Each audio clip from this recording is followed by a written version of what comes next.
Croeso i bodlediad Lleisiau'r Trydydd Sector PAVO. Nod y podlediad yma yw rhoi'r wybodaeth diweddaraf i chi am wybodaeth perthnasol i'r trydydd sector ym Mhowys.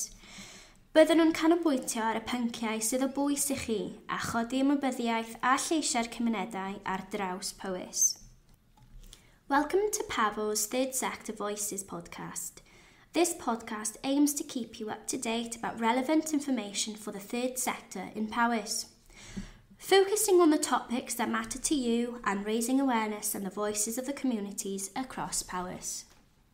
Mae'n pennod gyntaf yn canolbwyntio ar rôl Prif Swyddog Gweithredol PAVO, Clair Swales. Daeth Clair yn Brif Swyddog Gweithredol interim ym mis Hydref 2022, a daeth yn Brif Swyddog Gweithredol parhaol PAVO ym mis Ebrill 2023. Bydd Clair yn siarad gyda ni am ei rôl ac hyrwyddo Lleisiau'r Trydydd Sector ym Mhowys.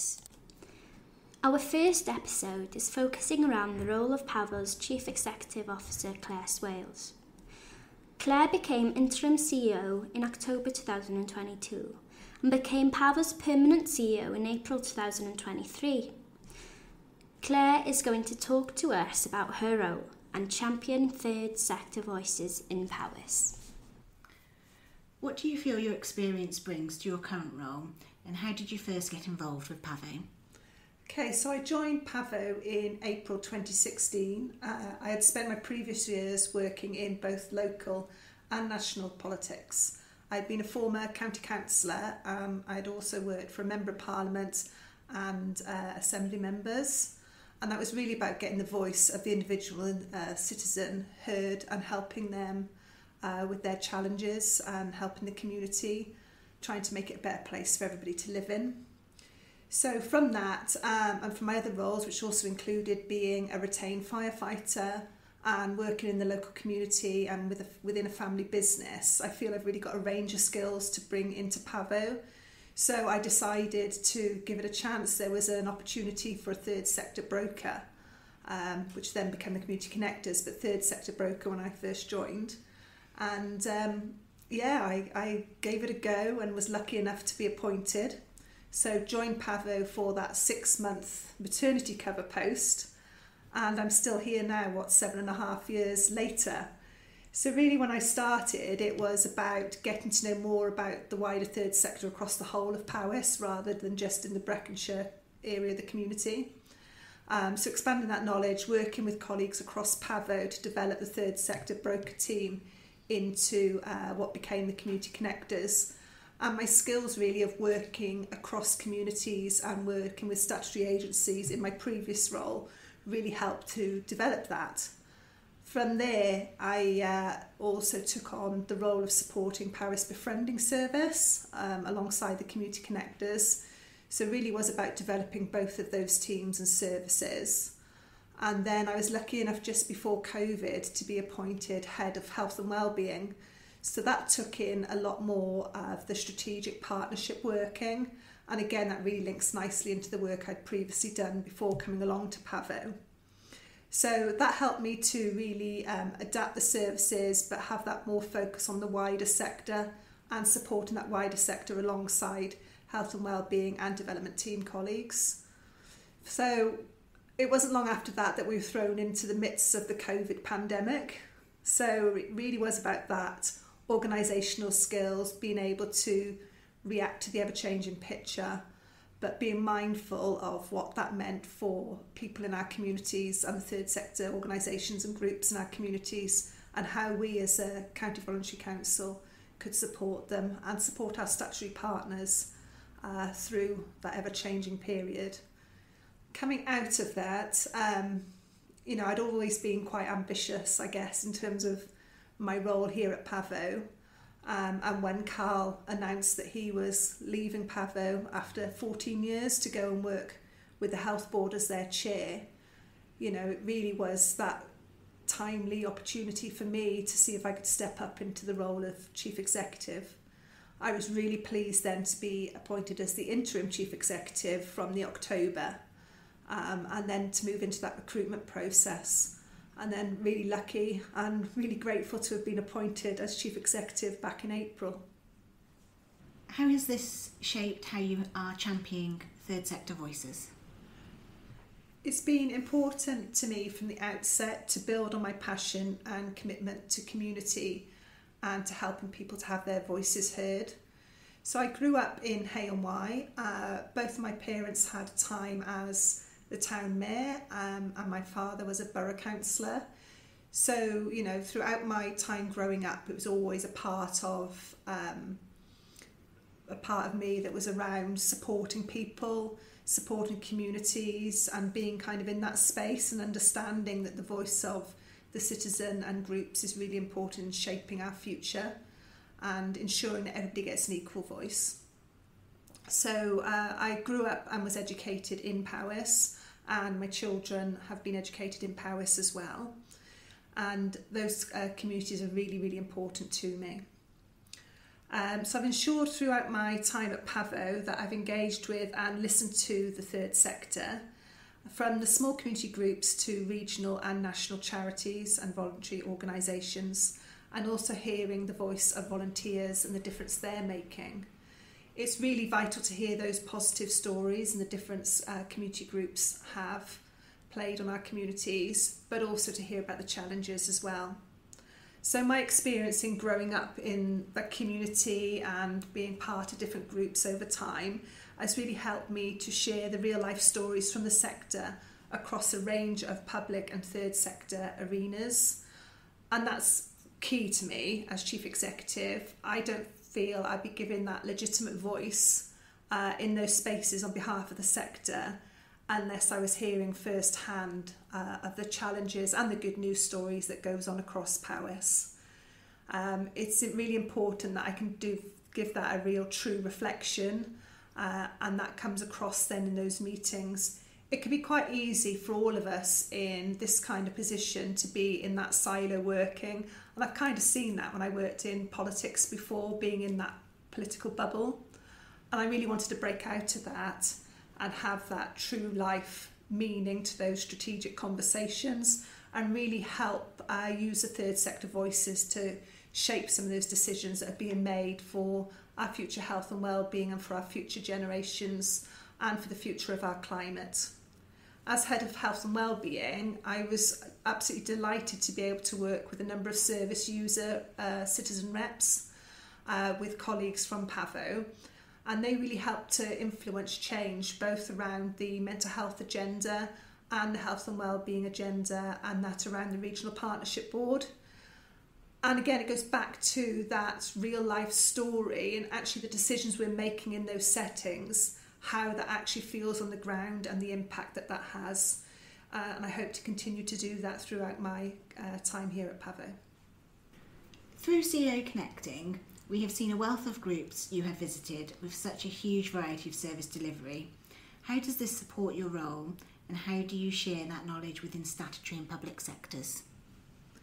CEO Connecting came about when I obviously came into this new role, and that was really from listening to the voices of the third sector and how they wanted to hear more about what the Chief Officer was doing and how that related to their work.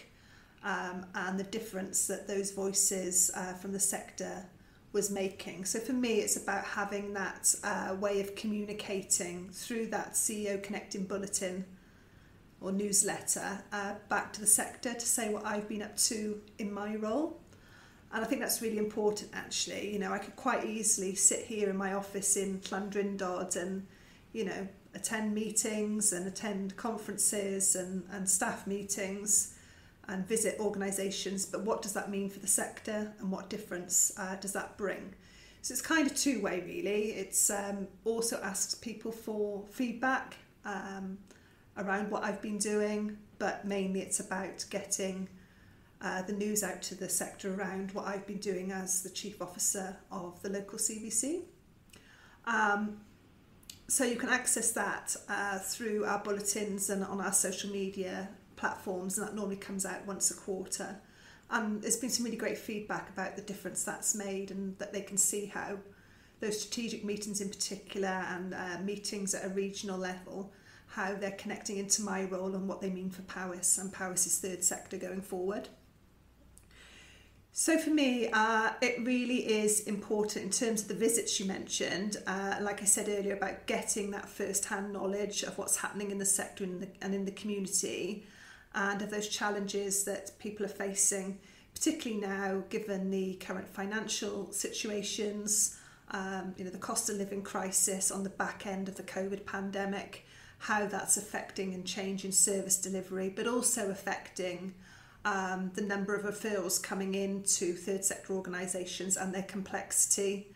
And we know this is all in the wider context of significant financial pressures for our statutory partners as well. So it really is a challenging time.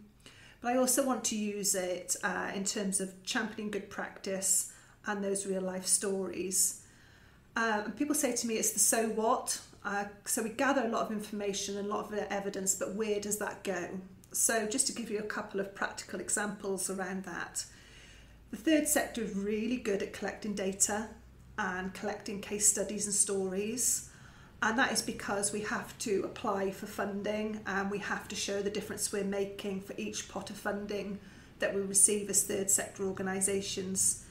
And that's fantastic, but how does that make that wider impact? So what we were able to do is gather a lot of that information and evidence and then feed it into the population needs assessment. Now that is a document which every regional partnership board has to produce, and it really does look at those demographics. And I worked with colleagues from the local authority and the health board to pull in that third sector information and data, particularly around carers, around people with a learning disability, around the difference volunteers was making, and around some of the clear health and care gaps in service and unmet need. And what's happened from that then is that has helped contribute and shape to the health and wellbeing strategy for Powys and the refresh programme we just went through around that. So it's really clear that the third sector plays a really fundamental part in that service delivery. And it is vital actually that the third sector and the statutory sectors work together in delivering those outcomes. We can't work alone, we can't work in silos. Some of the information as well from the sector that we've been hearing and that colleagues have picked up and recorded also fed into the market stability report. And that really looks at the challenges around care and care needs of our population. And we also respond to a range of public consultations that are taking place, mainly from Welsh Government, but also national government. And that really brings that third sector data into that sphere. So an example of that was working with the local authority in particular around the Child Poverty Task Force. And we spotted an opportunity to actually contribute to the UK Government Committee looking at the effects of child poverty. And from work one of my colleagues had done with the third sector around children and young people, we were able to gather that evidence and respond to that national consultation. And that was then used by the Youth Select Committee when talking about the impact of poverty on children, young people and families. And it was really great from a Powys perspective to give that rurality context to those conversations. As we know, sometimes it can be very focused on urban areas and the cityscape. So it was really important for me that we give Powys a voice around that table. Currently also working with colleagues on the Regional Partnership Board around innovative capital schemes. And there were some really large fundamental schemes that will make a difference to the well-being of our communities going forward. And we're in very early discussions around how the third sector might be able to access some of that innovative capital funding into next year. So I'm looking forward to continuing to working with colleagues on that and being able to share that news with you hopefully at a later date. It's also important to get that feedback from the sector and to help influence change. So we've been very lucky over the past years to help facilitate the Social Value Fund, which is a fund through the Regional Partnership Board, which enables community groups to make a difference based on the priorities set by our locality groups across the whole of the county, depending on the unmet need that they're identifying. Again, going back to that rich data that we have as a third sector. The challenge has always been that it has been single year funding, And we know how difficult that is to get a new project up and running, to start delivering, and then after 1 year the funding has ceased. So this year I was able, as the Vice Chair of the Regional Partnership Board, to influence that change and actually have a 2-year funding settlement for the Social Value Fund. And that was really well applied for by a huge range of organisations, and it just shows what the community and the third sector groups want to do out there to make a difference to our communities. I just wish we had more funding to give through that route and that avenue. We've also worked with our Regional Partnership Board colleagues on the development of the Health and Care Academy, and in particular the School of Volunteers and Carers. So that really is about future-proofing our volunteering offer and supporting carers with their training needs. Just because you're an unpaid carer doesn't mean that you don't want to access training and new opportunities, and perhaps even look at new alternatives for paid work. And it's all about bringing that experience from that volunteering and unpaid carers perspective into that wider decision making and future proofing for health and wellbeing. You've mentioned the many challenges for the third sector in Powys and more widely over the past few years in what is already a difficult climate for voluntary organisations. Why did you choose to apply for the role in such challenging times? It was really a no-brainer for me to apply for the role. I'm very passionate about PAVO and the difference it can make to communities, but even more widely than that, the difference third sector groups and organisations can make to our communities and the people that live within Powys. Very passionate about that, and I felt as Chief Officer I'd be able to continue to support that work and really elevate those voices to the highest levels. I spoke earlier about getting that voice of the third sector around child poverty heard at the UK government level, and for me as Chief Officer it gives me opportunity to speak to colleagues in Welsh Government about the challenges the sector are making, and I really want to be able to influence those conversations at that level and really make that difference on behalf of the sector that I'm so passionate about. So most recently, obviously the financial challenges and post-pandemic and the cost of living crisis challenges for the sector are really coming to the forefront of our thoughts, and been involved heavily in conversations with Welsh Government colleagues. And most recently, been able to contribute to a joint letter which has gone to the Minister for Social Justice and the Chief Whip at Welsh Government, highlighting the importance of a fairly funded voluntary sector. And I've been able to bring those Powys voices to that conversation and to the evidence we gathered as part of TSSW, which is Third Sector Support Wales. That is made up of the CVC chief officers from across the whole of Wales, alongside our WCVA colleagues. So we've written to the Minister to highlight the pressure that the sector is facing, for example, around the effects of inflation and the ongoing operational costs, around insufficient clarity and certainty around communication from funders, and actually just linking that to a Powys perspective. I worked with my colleague Sharon recently to set up a Meet the Commissioners event for those services that are already commissioned through the local health board, and I reported that in my CEO Connecting newsletter. So I mentioned in a previous issue of CEO Connecting of how we'd gone about setting up that meeting with the commissioners, and it was really about getting those commissioners to hear firsthand from those service providers about the challenges and the pressure that they're under. Again, linking that back to inflation, but linking that back to that in uncertainty and lack of clarity from funders around future funding, which is, forever been a challenge for the sector. We've also raised with the Minister around funding freezes and a lack of contract uplifting in line with inflation, and we know that is impacting third sector providers here in Wales, particularly around the domiciliary care market. We also raised the concerns around staff and volunteer retention and recruitment challenges. Again, for me, it's about bringing that voice from Powys. Volunteers have really stepped up over COVID, and I remain extremely grateful to all the volunteers that gave their time throughout the pandemic and continue to do so now. but we know the picture here in Powys and across the whole of Wales is that there's a degree of volunteer fatigue, and the cost of living crisis is impacting funding, and that's exacerbated here in Powys because of the rurality and transport issues, for example, and also around the reductions in public giving and income generation capacities, which has a knock-on effect on our community and third sector groups, and here in Powys around that as well.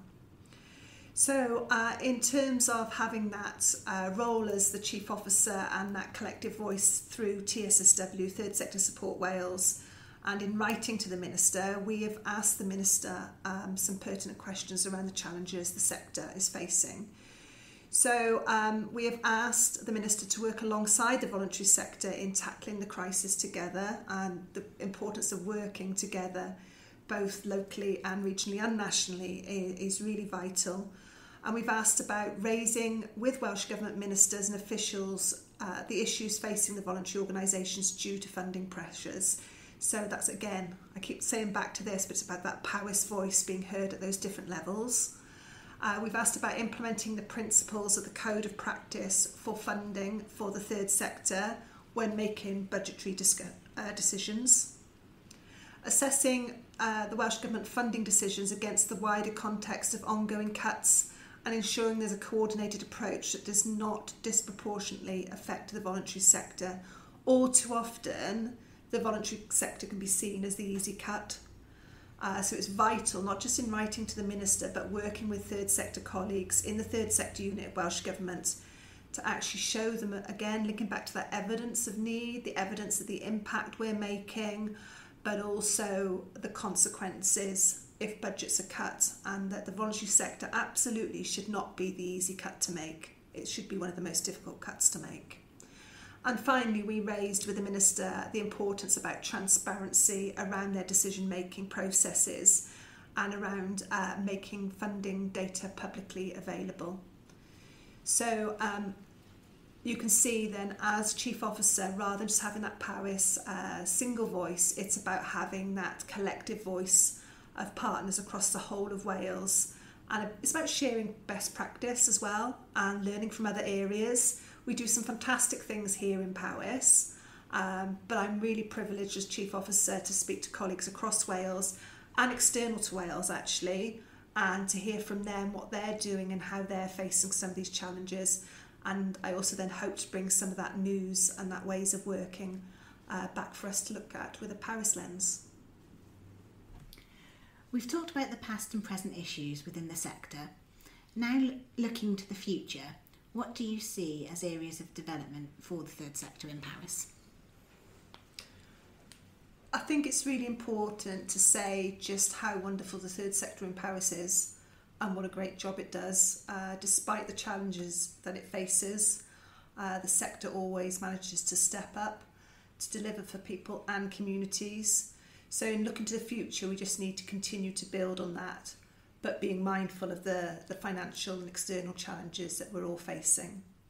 And for me, there's a few key themes that are coming through, which is going to be vital for the third sector to look at and focus on into the future.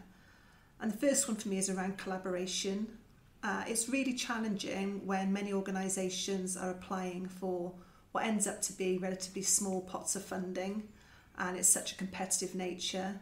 I think going forward, whether it's applying for funding, say, through the lottery, or whether it's future opportunities through more formal routes with statutory funding, I think third sector organisations coming together and collaborating around future projects is going to be really vital.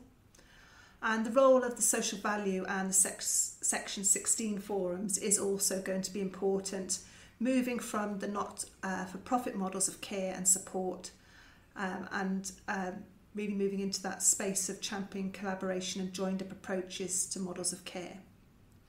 We also need to consider how we might work with our statutory partners in the future, whether that's around shared buildings, for example, coming together in community wellbeing type hubs where third sector health and care colleagues are working together and sharing knowledge, sharing practice, and making it the best services for people in our communities, and also having volunteers at the heart of that, We need to make sure that volunteers are underpinning some of these key pieces of work going forward for Powys.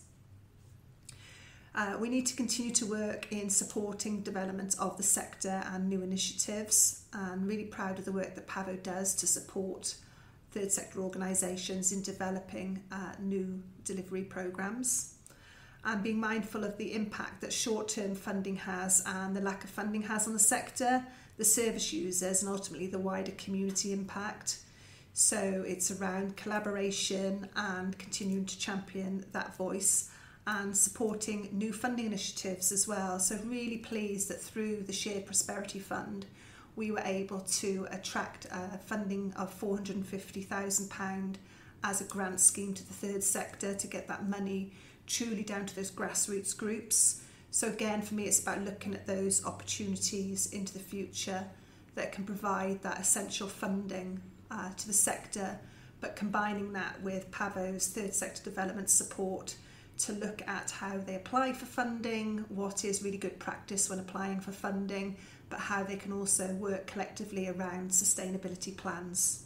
I think the other thing for me is around highlighting the continued importance of volunteers, as I mentioned, and perhaps reimagining volunteering for the future. And I think we need a really open and honest discussion around that. We spoke earlier about the challenges of volunteering that we see here in Powys, but also across Wales and across other areas as well. So what can volunteering look like for the future, and how do we get the voice of the volunteers to help shape that going forward? The importance about continuing to grow the recognition of the vital service that the volunteer sector plays in Powys on our communities.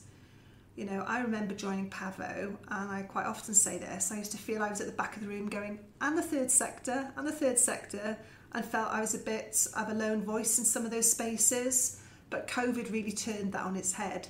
So now it's around managing expectations, but realising and continuing to ensure that partners realise the value of the sector, so we don't go, as I said earlier, back to those easy to cut places. And for me, around that really, and working with communities, is around reducing the negative impacts on people and the climate. So having that third sector voice help to shape that going forward. I think the important thing for the sector as well is to continue to access training and information. We're in an ever-changing climate around that. The continued developments around digital and AI, for example. How can we use some of our existing skills and upskill ourselves as a sector to be at the forefront of some of those new initiatives going forward, and to help support our communities to be ready for those changes that, let's face it, are going to come our way no matter what. Also for me, it's around linking into key areas of partnership working, such as wherever we can, linking in with the Regional Partnership Board, linking in with the Research, Innovation and Improvement Hub, and of course the Health and Care Academy and the Innovative Capital Plan. Getting the third sector involved in some of those key pieces of work, and I'm really hoping that with the relaunch of the Health and Wellbeing Network that we really start to strengthen those partnership approaches and that work between the third sector, community groups and our statutory partners through those different themes. The other thing which is really vital, and again something that's being picked up across the whole of Wales, is around trustees. So if any of you are listening to this podcast and you're not a trustee but you'd like to know more, and you could give some of your time and skills to becoming a trustee of a third sector organisation, then get in touch. Without trustees, we wouldn't be able to have the third sector and community groups that we have at the moment. And it's really vital that trustees are there to share their skills to help guide organisations, particularly through these challenging times. And I just mentioned digital and AI, but continuing to work around that area is vital. But we need to be mindful that we don't leave people behind in that conversation. So when we're talking about working perhaps with people who are vulnerable, perhaps with people that maybe don't have the skills to access the tech, or where cost is a barrier, we mustn't leave those people behind. We need to ensure in everything that we're doing to develop for the future that we're doing that through the lens of equality equal access, Welsh language, making sure there's no barriers for people being able to contribute to our community and for the sector in terms of their support. And finally, around all of those themes really, it would be remiss of me not to mention how PAVO can support third sector groups across these areas, whether it's around brokering that collaboration, whether it's around the access to training and information, trustee support, digital support. Please just get in contact with us and have a conversation with us. It's important that we hear your voices, but we're also here to support you in terms of third sector development, sustainability and growth going forward. So that brings us to the end of our podcast, Third Sector Voices. Claire, is there anything else you'd like to add? I'd just like to add a huge thank you to the whole of Powys' third sector, to colleagues, absolutely colleagues in PAVO, but also across the wider partnership space and across Wales. And I'd also like to thank all the volunteers out there in Powys that are making a real difference to our communities, and that includes the trustees as well, which I mentioned earlier, playing a vital role in making a difference to Powys' third sector, our communities and our citizens. I hope you enjoyed the podcast today. Please do share it with others, and please do get in touch and give us your feedback as well. As I've said throughout today, hearing your voice and hearing your thoughts is really important to me as the Chief Officer. So I look forward to hearing from you and look forward to listening to future episodes of the podcast. Diolch am wrando ar bodlediad Lleisiau'r Trydydd Sector PAVO. Os hoffech chi ymuno â phodlediadau yn y dyfodol, neu os hoffech gael rhagor o wybodaeth am unrhyw un o'r meysydd a drafodwyd, cysylltwch â PAVO ar 01597 822 191 neu e-bostiwch info@pavo.org.uk. Thank you for listening to PAVO's Third Sector Voices podcast. If you'd like to get involved for future podcasts or would like further information about any of the areas discussed, please contact PAVO on 01597 822 191 or email info@pavo.org.uk.